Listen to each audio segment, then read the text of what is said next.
Okay everybody, this right here is a pallet. As we know, it's a good source of wood for projects, art, whatever.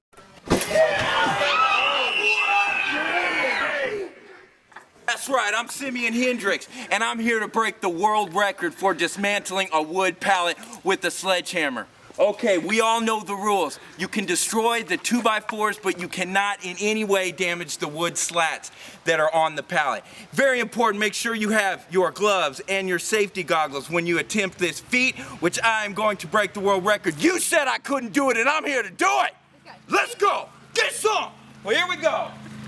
We've got our wood pallet, and we have our sledgehammer. We have walked all around it.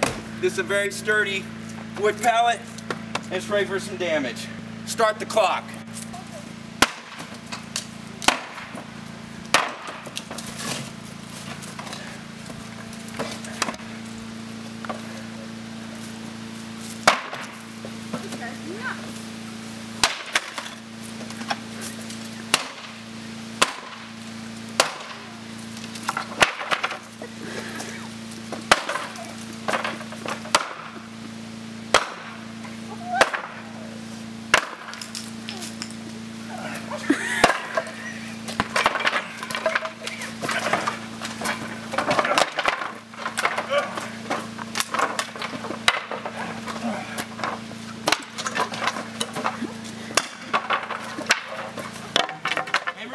Stack them up when you're all done.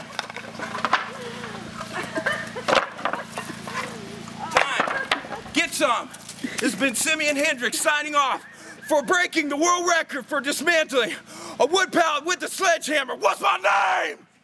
Now, even though I just broke the world record for the fastest time to dismantle a pallet, I used the sledgehammer and I totally destroyed the 2x4s, right? Which is great because for our project right now, we have all the 2x4s that we need. However, there's some finishing work that needs to happen. You got to go through every one of these slats and you got to knock these nails back out, okay? Just take your hammer, you know, just work them out like that. I would actually get a claw hammer and, you know, spend a little bit of time in getting these out of here. But so there's a little bit of finishing work that's left over on this technique. You got to pop those nails out just like that, and then you get a claw hammer, whatever, and then you just pull them out.